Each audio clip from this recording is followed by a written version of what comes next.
Le jury déclare l'accusé coupable de chef d'actes terroristes, de meurtre au premier degré, d'appartenance à une organisation terroriste et le condamne à une peine de prison à vie incompressible. L'accusé a-t-il quelque chose à dire? Djihad avait été écrite bien avant les attentats, donc c'était en été 2014, elle avait été créée 3 semaines avant les gros attentats qu'il y a eu en France, et tous les autres. Entre-temps, il y a eu plein de morts, et je voulais aller plus loin dans le raisonnement, et donc Djihad, ça se terminait par un mec avec une grenade qui voulait faire péter la salle, mais on ne savait pas s'il le faisait ou pas, parce que je ne le savais pas à l'époque s'il allait le faire ou pas. Et puis, à force de questions-réponses, de rencontres, sur les 350 000 personnes, il y a au moins 200 000 élèves qu'on a rencontrés. Je me suis rendu compte qu'il fallait plus loin. C'est devenu une trilogie, le deuxième volet, c'est GN. Le titre, vous l'avez, comment dire, vous l'avez trouvé avant ou après avoir écrit la pièce? Pour la GN, pour ceux qui ne le savent pas, c'est le nom de l'enfer dans la Bible. Là-dessus, on est d'accord. Et le mot a encore voyagé. Et au 7e siècle, il est arrivé chez les Arabes et ce mot est devenu Jahannam. Donc c'est pas loin de GN, finalement. Et là, beaucoup de gens pensent que l'enfer coranique, c'est aussi le rôtissoir. Mais c'est pas du tout ça.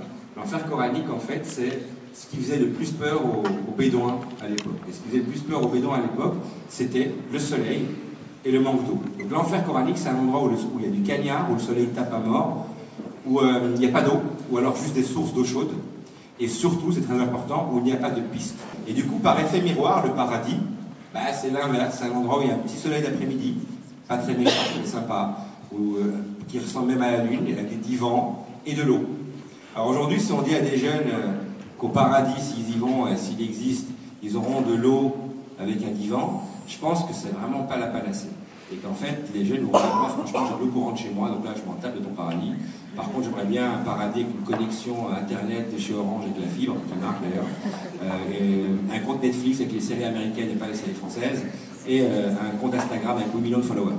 Ça, c'est le paradis, à mon avis, pour les jeunes gens. Donc, pourquoi je dis ça? Parce que l'enfer et le paradis, c'est juste un imaginaire.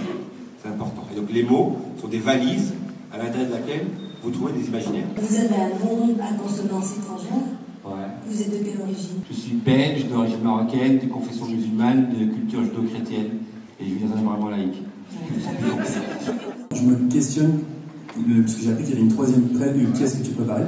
Et donc, c'est quoi ce que tu comptes faire pour la troisième que tu vas jouer? La troisième, c'est une épopée jusqu'au bout de l'enfer, en fait, finalement. Et c'est d'essayer de voir, d'essayer de faire comprendre, d'essayer de discuter sur le fait qu'on répond beaucoup à la haine par la haine aujourd'hui.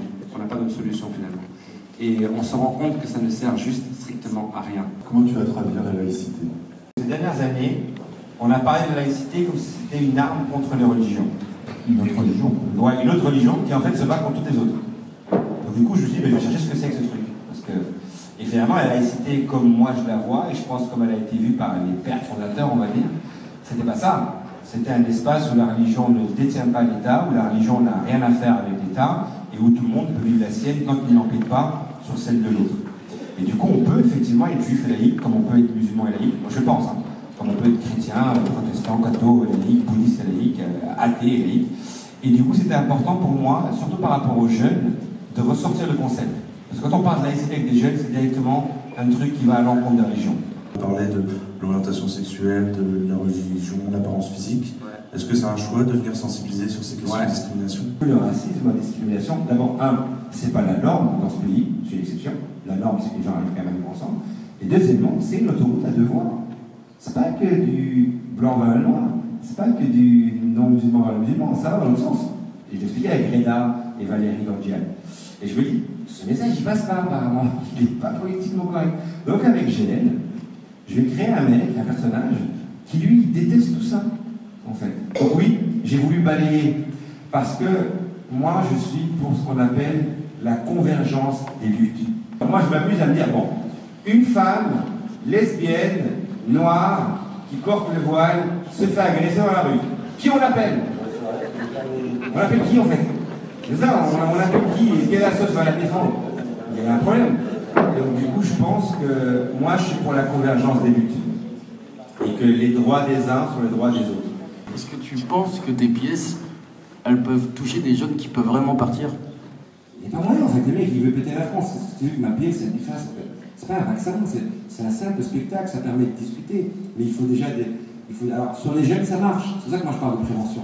et pas de déradicalisation. Les jeunes, ça les fait réfléchir, machin. Un mec qui a voulu péter 4 fois la France, moi, ça va juste lui donner envie de me péter moi. La communauté musulmane, comment globalement elle accepte les pièces? Djihad a été joué pas longtemps, quelques mois devant les scouts musulmans de France, où là, effectivement, tout le public n'était que musulman. On a joué partout, Djihad aussi, dans des églises, dans des mosquées. On a vraiment eu toutes sortes de publics et ça passe en fait. Parce que je ne lis pas d'islam, je ne lis pas des gens, je lis de moi. Et moi, je pars du principe qu'on peut rire de tout quand on commence par soi. Et c'est hyper bien reçu. Ouais. Djihad, par exemple, a été joué au Maroc. C'est le premier pays musulman où on l'a joué. Devant un public, alors pas un public du lycée français, vraiment un public de Marocains. Et ça a été, je pense, l'endroit où on a été le mieux reçu. Je veux dire, les gens ont applaudi après Djihad pendant près de 20 minutes debout. Donc c'est des salles de 1000 personnes. Comment vous êtes retrouvé dans une école coranique après première expérience catéchisme et compagnie? C'est une rencontre, donc, mes parents sont arrivés en Belgique et donc c'était encore minoritaire, et je suis toujours encore maintenant, mais je veux dire, il n'y avait pas beaucoup de gens de confession musulmane, et à un moment donné arrive ce qui arrive toujours, c'est qu'au départ ils n'avaient pas calculé qu'ils allaient rester, et quand ils se sont dit merde, on est bloqué, on va rester, ils se sont dit, ils ont eu peur qu'on fasse disparaître leur culture. C'est marrant parce que ça ressemble beaucoup à ce dont l'extrême droite a peur. C'est assez marrant. C'est qu'on dilue notre identité. Donc ils ont ramené un mec du bled qu'ils ont payé, je pense, aux blagues tous les mois, un truc comme ça, et ils ont créé leur propre école coranique dans une cave de mosquée. Donc on y allait le samedi et le mercredi après-midi aussi après l'école pour apprendre le Coran. Alors dans Djihad, j'en parle avec beaucoup d'humour parce que je dis qu'on l'a quand même appris à la dure parce que les gars, c'était pas de la pédagogie freinée qu'ils utilisaient tout de suite. C'était autre chose. Et du coup, voilà comment je me suis retrouvé en fait. Et c'était assez. Aujourd'hui, avec du recul, je me dis c'est assez enrichissant. Mais quand vous êtes gosse, c'est assez schizophrénique. Et vous allez à l'école, on vous dit ben voilà, tu sais, Dieu, il a un fils, Jésus, il est gentil, puis tu rentres à la maison, ton père t'es ça, c'est décolle rien. Alors, c'est pas son fils Jésus, il t'arnaque. Alors, tu vois, j'ai le coranique qui dit ah non, Jésus, rien à voir. Dieu, c'est l'autre. Il vient dans le désert. Puis tu vois, après, j'ai fait les écoles laïques. Ou là, on te dit ah non, il n'y en a aucun. C'est simple. Ils ont tous encore des conneries. Je suis international et tout. Donc, du coup, ouais, c'est assez. Je me suis retrouvé comme ça, mais c'est vrai. Donc, j'ai fait l'école catholique, le week-end des écoles coraniques, et après, en Belgique, c'est très spécial. Après, le collège et le lycée, c'est une école communale, donc complètement laïque, où là, on allait au cours de morale laïque, qu'ils appellent ça. On voyait plus des histoires de La Fontaine, trucs comme ça.